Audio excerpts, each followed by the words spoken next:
সকলকে জয় যিশু, সকলকে স্বাগত এবং ধন্যবাদ জানিয়ে প্রভুর বাক্য নিয়ে চলে আসলাম আরও একটা সুন্দর দিনে। প্রত্যেকটি দিনের মতন এই সময় প্রভু আমাদেরকে দিয়েছেন, সেজন্য প্রভুর কাছে আমরা কৃতজ্ঞ, তাকে ধন্যবাদ দিই যে তিনি প্রত্যেক মুহূর্তে আমাদের সাথে থাকেন। আমাদের প্রিয়জন, আমাদের প্রতিবেশী, আমাদের আত্মীয় স্বজন, তাদেরকে ছাড়াও প্রত্যেক মুহূর্তে ঈশ্বর যে আমাদের সাথে, সেই জন্য প্রভুকে ধন্যবাদ দিই। আজকের আমরা যখন আমাদের ঘরে বা বাড়ির মধ্যে থাকি, তখন আমরা বাড়ির প্রত্যেক সদস্যের মধ্যে থাকি, আমাদের প্রত্যেক প্রিয়জনদের মধ্যে থাকি। ঈশ্বর তখনও যেমন আমাদের সাথে থাকেন, ঠিক একই রকমভাবে যখন আমাদের পাশে কেউ থাকে না, যখন আমরা একা, ঈশ্বর তখনও আমাদের সাথে। প্রভু প্রত্যেক মুহূর্তে আমাদের সাথে আছেন। পবিত্র আত্মা তিনি সব সময় আমাদের সঙ্গে, আমাদেরকে সত্যের পথ তিনি দেখাচ্ছেন, ভালো মন্দের বিচার তিনি করতে শিখিয়েছেন। প্রভু যিশুতে বিশ্বাস রাখার জন্য যে বিশ্বাস, তা তিনি সব সময় আমাদের মধ্যে দিচ্ছেন। আমরা যেন প্রভুতে নির্ভর করতে পারি, আমরা যেন প্রভুর উপরে নির্ভর থাকতে পারি, সেই শিক্ষা পবিত্র আত্মা আমাদেরকে সব সময় দেন। তাই পবিত্র আত্মা যখন আমাদের সাথে, তখন চিন্তার কোনো কারণ নেই, ভয়ের কোনো কারণ নেই।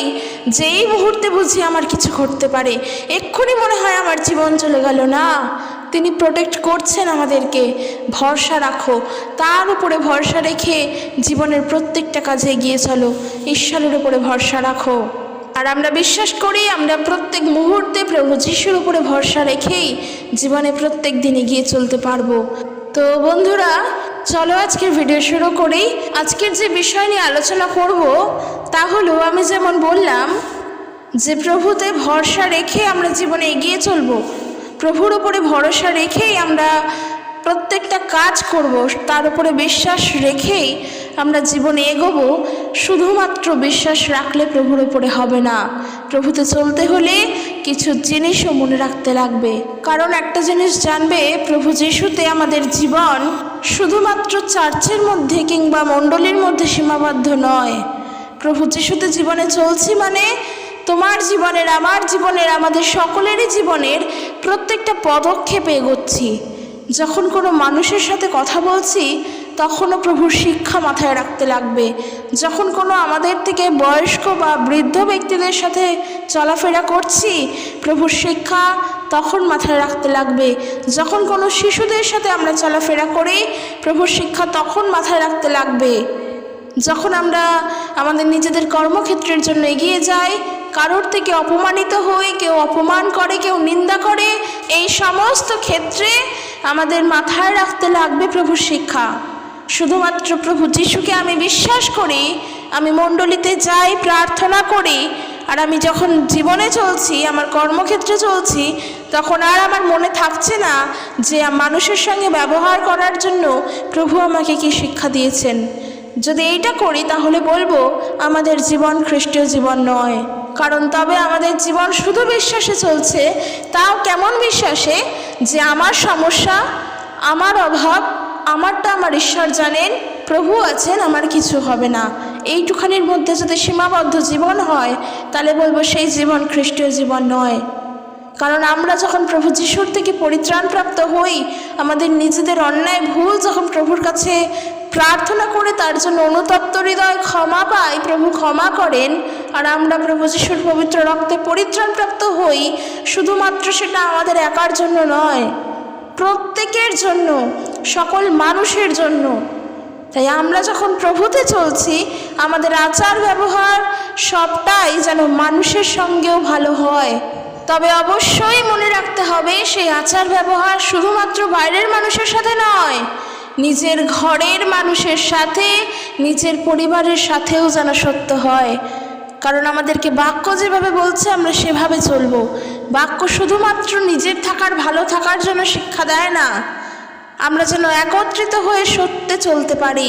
কারণ প্রভু যীশু খ্রিস্ট আমাদের কারোর একার সম্পত্তি নয়, তিনি এই মানব জাতির, তিনি আমাদের সবার।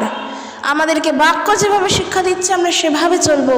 যেখান থেকে আমরা ঈশ্বরের কথা পাই, ঈশ্বরের রব পাই, সেই বাক্য যেভাবে চলতে বলে আমরা সেভাবে চলবো। তাই জন্য বাক্য পড়া খুব দরকার। আমি গতকালের ভিডিওতে বলেছি, আশা করি যারা শুনেছো তারা জানো। আর আজকের যে বিষয়, যে শুধুমাত্র বিশ্বাস করলে হবে না, কিছু জিনিস আমাদেরকে মনে রাখতে লাগবে। মনে রাখা মানে নিজেদের হৃদয় ফলকে সেই বিষয় গেঁথে নিতে হবে, সেই বাক্যকে গেঁথে নিতে হবে, যেন আমরা অ্যাপ্লাই করে চলতে পারি, বাক্যের কার্যকারী হতে পারি, শ্রোতা মাত্র নয়। তাই আজ আমরা দেখব প্রথম তিমথিও তার 6 অধ্যায় 11 পদ থেকে। সেখানে সাধু পৌল তিমথিয়ের কাছে তার প্রথম পত্রে তিনি কি লিখছেন আমরা অবশ্যই পড়ব। 6 অধ্যায় 11 পদ থেকে বলছে, কিন্তু তুমি হে ঈশ্বরের লোক, বলছে তুমি ঈশ্বরের লোক, তাই এই সকল হইতে পলায়ন করো। প্রশ্ন হলো, কোন সকল হইতে? এই মন্দের প্রতি আসক্তি কিংবা অর্থের প্রতি আসক্তি, ভণ্ড শিক্ষা, ভ্রান্ত ধারণা, এই সব কিছু থেকে যেন আমরা পলায়ন করি। বাক্য যেমন বলছে তোমরা মূর্তি পূজা হইতে পলায়ন করো, তেমনি এটাও বলছে তোমরা সকল অধর্ম থেকে পলায়ন করো। অর্থাৎ পাপ করা, অধর্ম করা একই। তাই জন্য বলছে এই সব জিনিস থেকে আমরা যেন পালিয়ে যাই, পলায়ন করি, যেন সেদিকে ঘুরেও না তাকাই। বলছে কি, এবং ধার্মিকতা, ভক্তি, বিশ্বাস, প্রেম, ধৈর্য, মৃদুভাব, এই সকলের অনুধাবন করো। তাই জন্য আজকের আমরা বিশ্বাস করি প্রভুকে, এই বলে যখন আমরা ভুল করতেই থাকি যে আমি তো আমার অন্তর থেকে প্রভুকে বিশ্বাস করি, আমি অন্তর থেকে বিশ্বাস করি, প্রভু অন্তর্যামী, তিনি আমার অন্তর দেখতে পান। কিন্তু আমি আমার অন্তর থেকে প্রভুকে বিশ্বাস করছি, কিন্তু আমি সেই মূর্তি পূজাও করছি, সেই অধর্মও করছি, সেই প্রেমে চলছি না, সেই ধৈর্যে চলছি না, সেটা কিন্তু ভুল। এই জিনিসগুলোকে মনে রাখতে লাগবে। শুধুমাত্র বিশ্বাস তো সবাই করে, ভূতেরাও তো বিশ্বাস করে, কিন্তু শুধু বিশ্বাসে দৃঢ় হলে কিংবা বিশ্বাসে শুধু স্থির থাকলে হবে না। এই বিশ্বাসকে ডিফেন্ড করতে হবে, আমাদের এই বিশ্বাসকে রক্ষা করতে হবে। আর আমাদের বিশ্বাসকে রক্ষা করার জন্য আমাদেরকে ঈশ্বরের সেবা করতে হবে, তার সত্য পথে চলতে চেষ্টা করতে হবে, ধৈর্যতায় থাকতে হবে, নম্রতায় চলতে হবে। যদি এই সমস্ত কাজগুলো করতে পারি, তবে জানবে যে আমরা আমাদের বিশ্বাস রক্ষার জন্য যে দৌড়ে নেমেছি, সেই দৌড়ে আমরা দৌড়চ্ছি। যেটা 12 পদে বলছে, বিশ্বাস রক্ষা করার দৌড়ে জয়লাভ করতে প্রাণপণ চেষ্টা করো। যে জীবন চিরায়ত তা পাবার বিষয়ে সুনিশ্চিত হও। তোমরা সেই জীবন গ্রহণ করার জন্য আহুত। কোন জীবন? অনন্ত জীবন, যে জীবন একমাত্র প্রভু যিশুর কাছেই আছে। আর আমরা সেই অনন্ত জীবন পাওয়ার জন্যই প্রভুতে এসেছি, প্রভু তা দিয়েছেন, আর আমরা পাবো, সুনিশ্চিত এই বিষয়। বাক্য বলছে তোমরা সেই জন্যই আহুত। তাই আমাদের কর্তব্য, যতজন আমরা খ্রিস্টকে জেনেছি, যতজন আমরা খ্রিস্ট বিশ্বাসী আছি, আমরা যেন আমাদের বিশ্বাসকে রক্ষা করতে পারি। আর বিশ্বাসকে রক্ষা করতে হলে প্রেমে, ধৈর্যে, এই সব সত্যের মধ্যে দিয়ে চলতে হবে। বিশেষ করে ঈশ্বরের সেবা কার্য করে চলতে হবে। কারণ কি? কারণ বিশ্বাস যদি কোনোভাবে কারোর উপর থেকে একবার হারিয়ে যায়, দ্বিতীয়বার তার উপরে বিশ্বাস আসতে অনেকটা লং টাইম লেগে যায়। কারোর হয়তো তার উপর আর বিশ্বাস আসেই না। তাই আজকের প্রভু যিশুতে বিশ্বাস করছো, যদি জগতের মানুষের দ্বারা, জগতের চিন্তার দ্বারা কিংবা দিয়াবলের কোনো ভাবনার দ্বারা আজকের যদি প্রভুর পথের বিশ্বাসকে হারিয়ে ফেলো, দিয়াবলের মধ্যে যদি পা দিয়ে ফেলো, সেই পথে আসতে অনেক সময় লেগে যাবে, সেই সত্যের পথে আসতে অনেকটা টাইম লেগে যাবে। আর একজন বিশ্বাসী হিসেবে সেই জন্য সমস্ত ভ্রান্ত শিক্ষা, সমস্ত ধন সম্পত্তি থেকে নিজেকে দূরে রাখো, পলায়ন করো। কারণ ওই জিনিসগুলো আমাদের বিশ্বাসকে টলিয়ে দিতে পারে। ওই জিনিসগুলো এমনই, অর্থের প্রতি আসক্তি এমনই, ধনের প্রতি আসক্তি এমনই, ভ্রান্ত শিক্ষার প্রতি আসক্তি এমনই, যা আমাদের বিশ্বাসের পথ থেকে সরিয়ে নিয়ে যেতে পারে আমাদেরকে। আমরা যে বিশ্বাস করি, আমাদের মধ্যে সেই বিশ্বাসটা হয়তো থাকবে না। কেউ যদি আজকের এরকম প্রচার করে কোনো ভ্রান্ত শিক্ষায় শিক্ষিত হয়ে যে যিশুর কাছে শুধু সুস্থতাই আছে, যখন এই রকম প্রচার করছে, যখন এই প্রচার আমরা শুনছি যে আজকের প্রভুর কাছে আসো, তোমার বাড়ি হয়ে যাবে, তোমার গাড়ি হয়ে যাবে, তোমার 4 তলা বিল্ডিং হয়ে যাবে, তোমার জীবনে সুখেই সুখ হবে, কোনো অভাব থাকবে না, যখন এরকম প্রচার শুনছি আমরা তো তার উপরে আসক্ত হচ্ছি, তাতেই তো বিশ্বাস করছি আর মনে করছি সেটাই সত্য। কিন্তু যখন প্রভুতে আসছি, যখন সত্যি সত্যি ওই কথা শুনে বিশ্বাস করে প্রভুতে এসেছি, যখন জীবনে যিশুতে চলছি আর যখন দেখছি আমার 4 তলা বিল্ডিংও হচ্ছে না, আমার অভাবও দূর হচ্ছে না, বরং যারা আগে আমার সাথে কথা বলতো যিশুতে আসার পর তারা কথা বলা বন্ধ করে দিয়েছে, তখন আমাদের বিশ্বাসটা প্রভুর ওপরে কোথায় থাকবে? এখানে তো প্রভু যিশুর কোনো দোষ নেই, কারণ তুমি যেমনটা শিক্ষা শুনে, যেমনটা কথা শুনে বিশ্বাস করেছো, তার উপরে ভিত্তি করে তুমি প্রভু যিশুকেও বিশ্বাস করতে শুরু করেছো। কিন্তু যখন সত্যটা কি, যখন যিশুতে এসে জানলে না তোমার গাড়ি হয়েছে, না তোমার বাড়ি হয়েছে, না কোনো উপকার হয়েছে, বরং উল্টে আরও বেশি করে প্রভুতে এসে তুমি মানুষের থেকে বিচ্ছিন্ন হয়ে যাচ্ছ, তুমি যিশুর কাছে যাও বলে মানুষ তোমার সাথে কথা বলছে না, এই জিনিসগুলো যখন দেখছো, তখন তোমার রাগ কার উপরে হবে? ন্যাচারালি প্রভুর উপরে হবে, স্বভাবতই প্রভুর উপরেই হবে। তখন যার কাছ থেকে শিক্ষা পেয়েছো তার উপরে তুমি রাখবে না, তোমার রাগ তখন তার উপরে কোনোভাবেই হবে না। তার কারণ হয়তো তার জীবনে প্রভুতে আসার পর সে সুস্থতা পেয়েছে, সে তার বিশ্বাসে পেয়েছে, সে সেইভাবে বিশ্বাস করেছে, প্রভুতে চলেছে, তাই পেয়েছে। কিন্তু তার মানে এই নয় যেন তিনি সেই শিক্ষাই না দেয় যে প্রভু যিশুর কাছে আসলেই তুমি সুস্থ হবে, না। সে তার বিশ্বাসে হয়তো পেতে পারে, কিন্তু তার বিশ্বাসের কথা যদি মানুষের কাছে প্রচার করে, মানুষের জীবনেতে সেটা সেভাবে নাও কাজ করতে পারে। সেই জন্য সব সময় দরকার বাক্য কি বলছে, বাইবেল কি বলছে, তার উপরে ভিত্তি করে মানুষের কাছে প্রভুর কথা বলা। নিজের আবেগের কথা, নিজের অনুভূতির কথা, নিজের বিশ্বাসের কথা তুমি মানুষকে এমনি বলতে পারো, তার মানে এইটা নয় যে তুমি সেটা প্রচার করছো। সেটা যখন তুমি প্রচার করছো আর ঘোষণাও করছো, তখন সেটাই প্রচারিত হচ্ছে। যখন সেটাই তুমি মানুষের কাছে ছড়াচ্ছ, মানুষ তখন সেটাতেই কিন্তু বিশ্বস্ত হচ্ছে। আর তুমি যদি আজকের ভুলই ছড়াও, মানুষ ভুলই শিখবে। এই জন্য ঈশ্বরের বাক্য বলছে যে শুধুমাত্র বিশ্বাস করলে হবে না, এই বিশ্বাসকে রক্ষা করার জন্য বিশ্বাসের দৌড়ে নামতে হবে। আর আমরা যেন সেই কারণেই সকল অধার্মিকতা থেকে, সকল ভুল পথ থেকে, সকল মন্দ শিক্ষা থেকে, ভ্রান্ত পথ থেকে যেন দূরে থাকি, এটা আমাদেরকে চলতে হবে। মানুষ বলে মণ্ডলীতে গেলে নাকি অনেক টাকা পয়সা পাওয়া যায়, কেউ কেউ তো এমনও বলে ওই যিশুর কাছে যাচ্ছে তো ওকে চার্চ থেকে অনেক টাকা দেয়, তো ওরা তো টাকা পায়, ওরা খ্রিস্টান বলে ওরা টাকা পায়, এই সকল কথাও কিন্তু আমরা শুনে থাকি। এইবারে বলো, এর ফলে কার নিন্দা হয়? যে টাকা পাচ্ছে তার, নাকি প্রভুর? প্রভুর নিন্দা হচ্ছে, কেননা যেই মণ্ডলীগুলো টাকা দিচ্ছে তারা তো ভ্রান্ত কাজ করছে, তারা তো মানুষকে অর্থ দেখিয়ে তারা লোভ দেখাচ্ছে। কিন্তু ঈশ্বরের মণ্ডলীতে যেতে হলে সত্য হৃদয় যেতে হবে, অনুতপ্ত হৃদয় যেতে হবে, যেটা ঈশ্বর চান।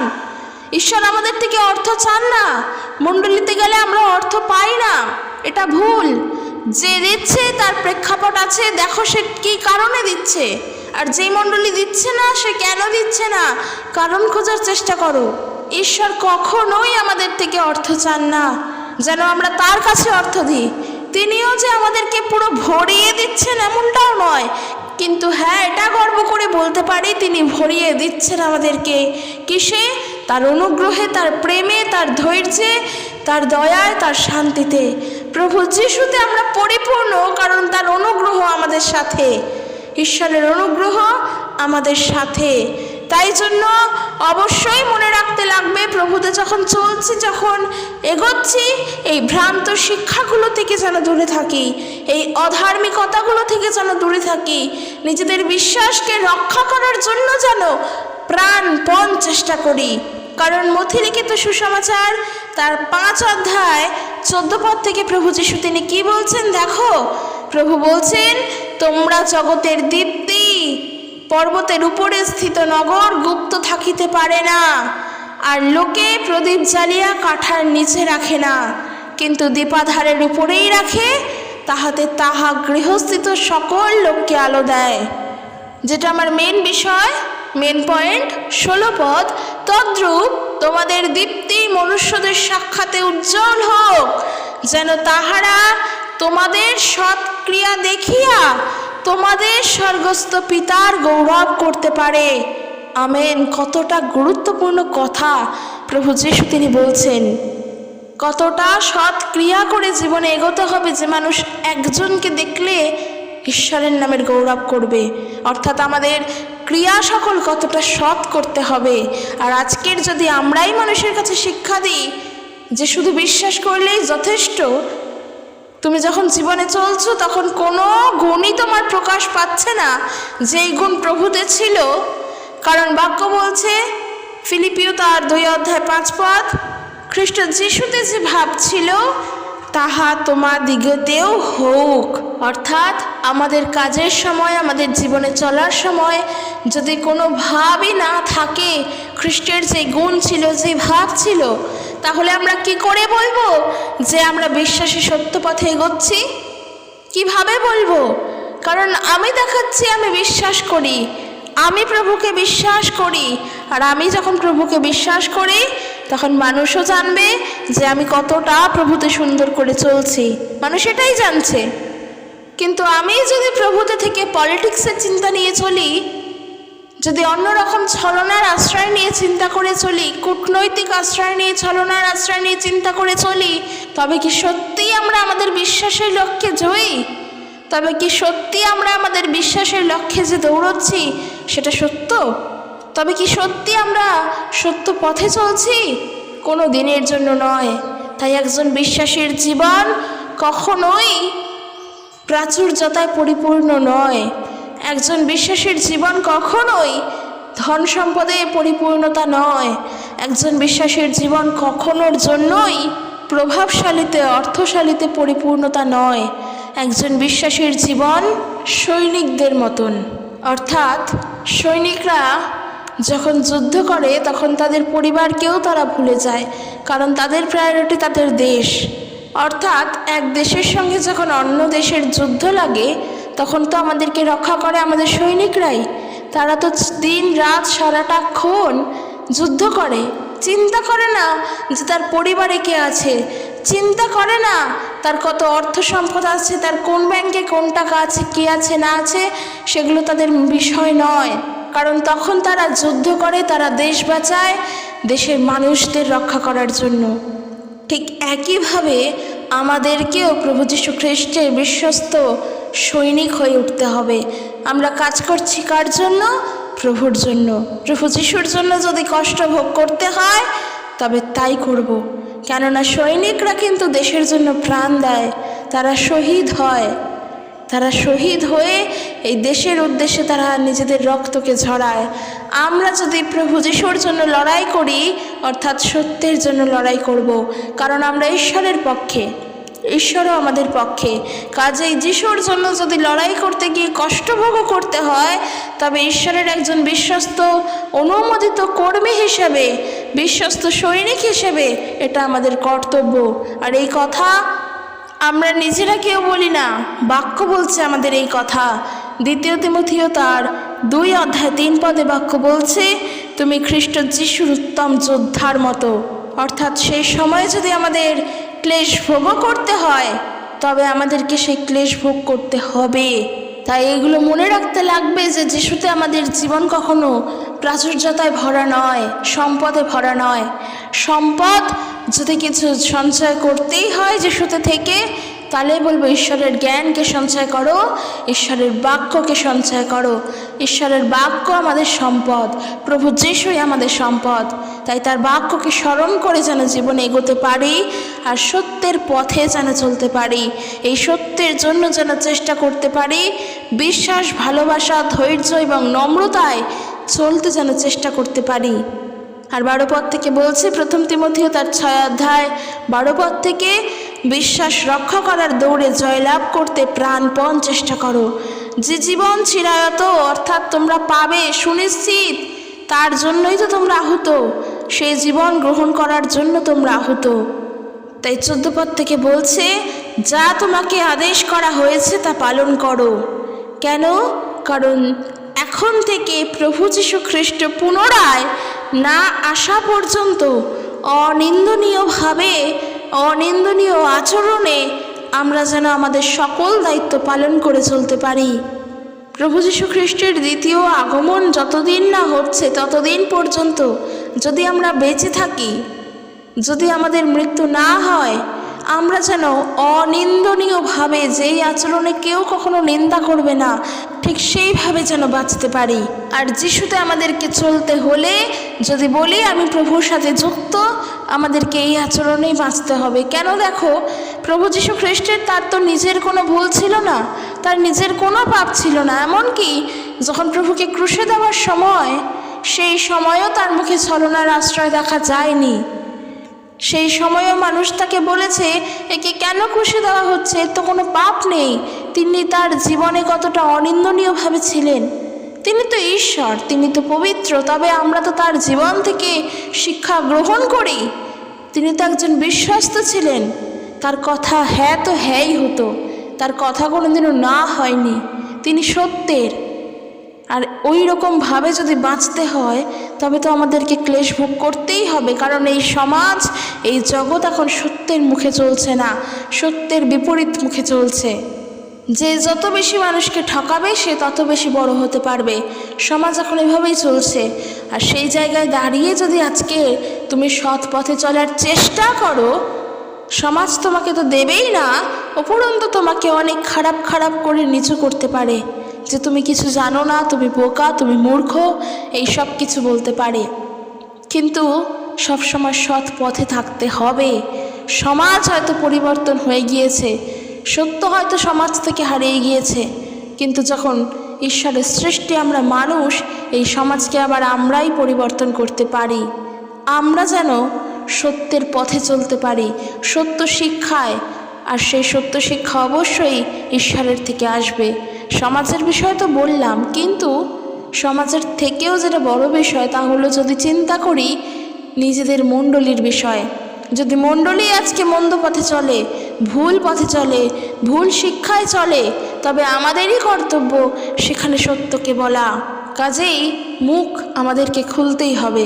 তার জন্য যদি তোমার মণ্ডলীর ওই মানুষটি মণ্ডলীকে ছেড়ে চলে যায়, যদি তোমার কোনো কথায়, তোমার কোনো সত্য কথায় তার মনে হয় যে তুমি তাকে আঘাত করছো আর সে তোমার মণ্ডলীকে ছেড়ে চলে গেল, তাহলে বলবো যাক। কেন যাক? কারণ তাকে তো তুমি আঘাত দিয়ে কথা বলছো না, তার মনে যাতে আঘাত লাগে সেই কথা তুমি বলছো না। সে যেই বিষয়ে বিশ্বস্ত, সে সেই বিষয়ে আঘাতপ্রাপ্ত হয়েছে। কেন? সে মনে করছে যে তাকে তুমি আঘাত দিচ্ছ, কিন্তু তার বিশ্বাস জায়গাটা তো ভুল। তাকে তুমি ভুলটা ধরিয়ে দিচ্ছ, তাকে সত্যটা দেখাচ্ছ। আর এই জন্য যদি সে তোমার মণ্ডলীকে ছেড়ে চলে যায়, তবে যেতে দাও। বিশ্বাস ঈশ্বরের ওপরে রাখো, সে সত্য বুঝবে। সেই জন্যই 1 তিমথিও তার 4 অধ্যায় 7 পদ থেকে যদি পড়ি, সেখানে দেখো বাক্য কি বলছে, ঈশ্বরবিহীন অর্থহীন গল্পের সাথে তোমাদের কোনো সম্পর্ক রেখো না। ঈশ্বরের এক ভক্তিমান সেবক হতে নিজেকে শিক্ষিত করে তোলো।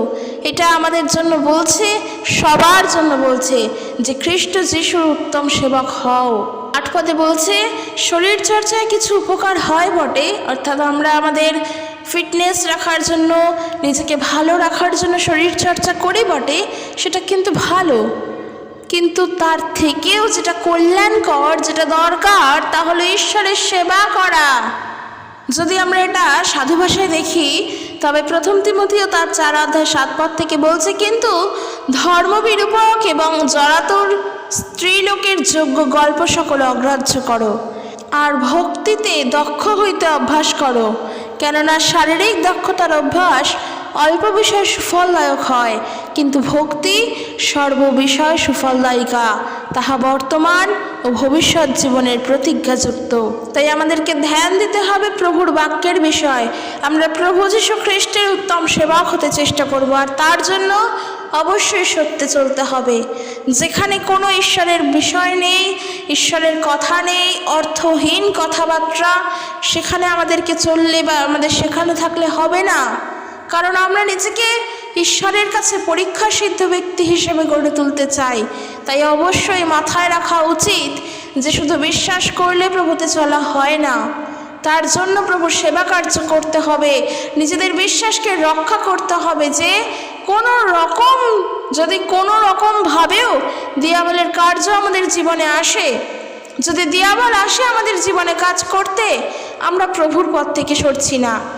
যেখানে ঈশ্বরের কোনো প্রেরণা নেই, সত্যের কোনো কথা নেই, সত্যের আলোচনা নেই, সেই জায়গায় আমাদেরকে থাকলে চলবে না।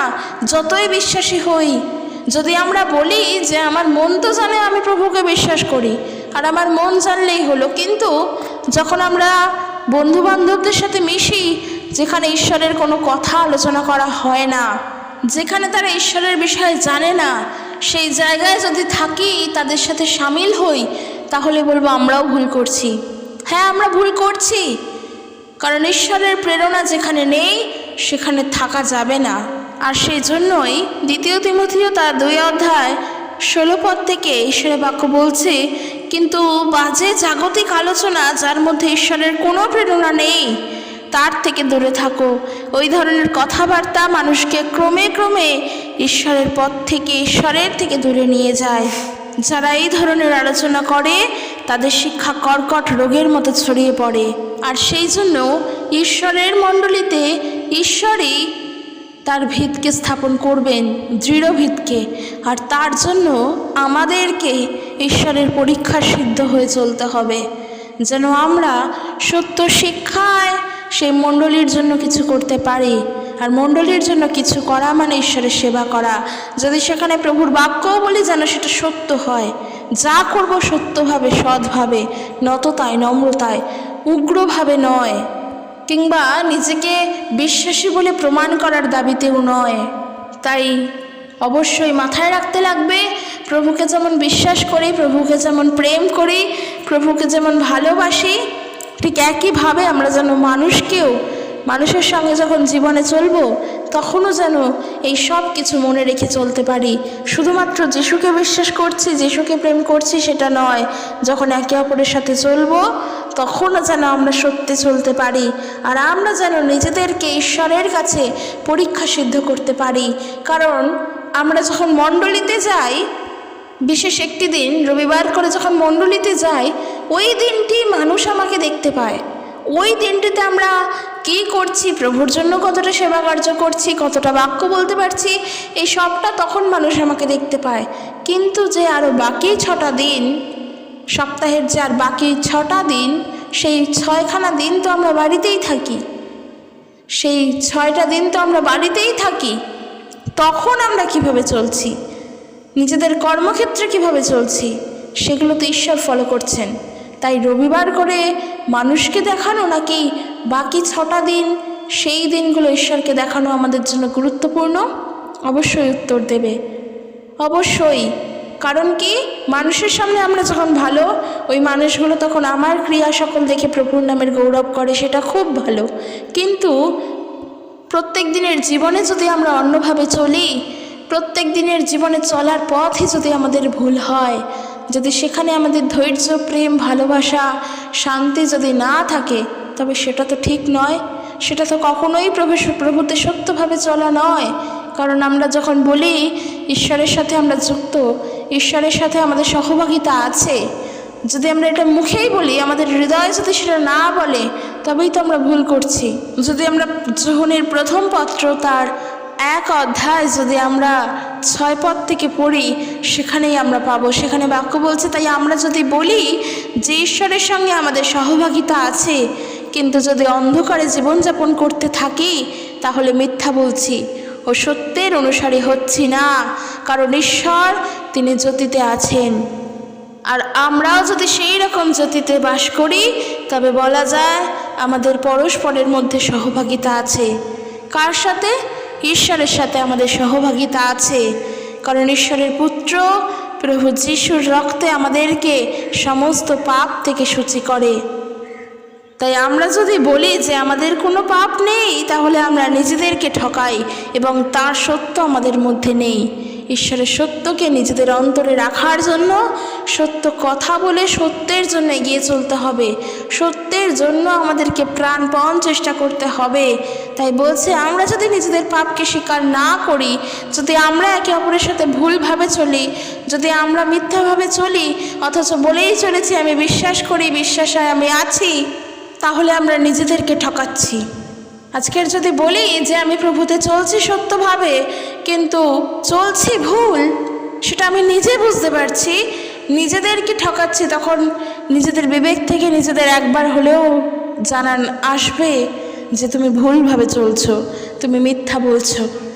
কাজেই বিশ্বাসকে রক্ষা করার জন্য আমাদেরকে সত্য পথে এগোতে হবে, আর আমাদেরকে বিশ্বস্ত এবং ধার্মিক ঈশ্বরের কাছে সকল অধার্মিকতার জন্য, আমাদের নিজেদের ভুলের জন্য অনুতপ্ত হৃদয় প্রভুর কাছে ক্ষমা চাইতে হবে। কারণ যিনি ক্ষমা করতে পারেন তার কাছেই তো আমরা ক্ষমা চাইব, আর তিনি তো আমাদের ঈশ্বর।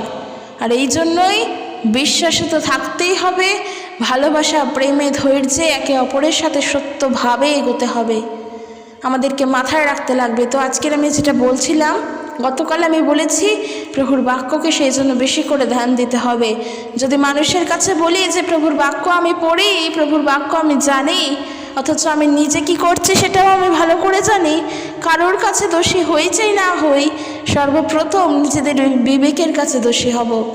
হয়তো কেউ এসে আমাদের দিকে আঙুল তুলবে না, কিন্তু তোমার নিজের বিবেক তোমার দিকে আঙুল তুলবে। ঈশ্বর তো জানেন তুমি কি করছো, তিনি তো অন্তর্যামী, তিনি তোমাকে বলে দেবেন তোমার ঠিক কোনটা, তোমার ভুল কোনটা। কারণ প্রভু যাকে ভালোবাসে তিনি তাকেই শাসন করে, এটা জেনে রাখবে। তাই জন্য নিজেকে শুদ্ধ রাখার জন্য, সত্যভাবে চলার জন্য অবশ্যই বিশ্বাসে দৌড়াবো, আর এই বিশ্বাসকে রক্ষা করতে শিখব, যেন বিশ্বাসকে রক্ষা করে সত্যের পথে প্রাণপণ চেষ্টা করে যেন এগোতে পারি। কারণ দেখো, সাধু পৌল তিনি প্রভুকে জানতেন, প্রভুর দর্শন পেয়েছেন, তিনি তার মনকে পরিবর্তন করেছিলেন। আর তারপর তিনি যখন বিশ্বাস করলেন, যখন সেবাকার্য প্রভুর করলেন, তিনি কত পুস্তক, কত পত্র আমাদেরকে দেখিয়েছেন, কত মণ্ডলীর উদ্দেশ্যে পত্র দিয়েছেন তিনি। আর তারপরেও তিনি বলছেন বিশ্বাসের লক্ষ্যে আমি এখনো দৌড়াচ্ছি, এখনো বিশ্বাসের পথে পৌঁছইনি। তার জীবনে থাকার সময় তিনি বলেছেন, তিনি তো প্রভুকে জানেন, কিন্তু তিনি বলছেন আমি চেষ্টা করে লক্ষ্যে পৌঁছানোর জন্য দৌড়েই চলেছি। কাজেই সেই জায়গায় আমরা তো কত সামান্য, আমাদেরকে সত্যের পথে দৌড়ানোর জন্য চেষ্টা করতে হবে। শুধু বিশ্বাসে অটল থাকলাম, বিশ্বাসে দৃঢ় থাকলাম, সেটা থাকলে হবে না, বিশ্বাসকে রক্ষা করতে শিখতে লাগবে। তো আশা করি আজকের ভিডিও থেকে আমরা অনেক কিছু শিক্ষা গ্রহণ করেছি, অনেক কিছু জানতে পেরেছি, অনেক কিছু বুঝতে পেরেছি। যদি না পারি আমরা অবশ্যই জানাবো। ভিডিওটি হয়তো শক্ত লাগতে পারে, কিন্তু বিশ্বাস করো প্রভুতে চলতে গেলে যখন জীবনে চলবো তখন এতটাও কঠিন নয়, এতটাও শক্ত নয়। যখন চলতে শিখে যাব তখন আমরা সত্যকে জেনেই তো চলছি, আর এটা তখন জানবো প্রভু আমাদের সাথে আছেন, কোনো সমস্যা নেই, কারণ আমরা সত্যের পথে আছি। আমরা তো আমরা নিজেদেরকে ঈশ্বরের কাছে পরীক্ষা সিদ্ধভাবেই রেখেছি, তাই চিন্তার কোনো কারণ নেই। শুধু যেন প্রভুতে সত্যভাবে চলতে পারি, এইভাবে যেন জীবনে এগোই। তো চলো আজকের ভিডিও এখানে শেষ করছি। ভিডিওটি যদি ভালো লেগে থাকে অবশ্যই জানিও। দেখা হবে নেক্সট একটি ভিডিওতে। ঈশ্বর তার আপন বাক্যে সকলকে আশীর্বাদ যুক্ত করুক। জয় যিশু, প্রেজ দ্য লর্ড।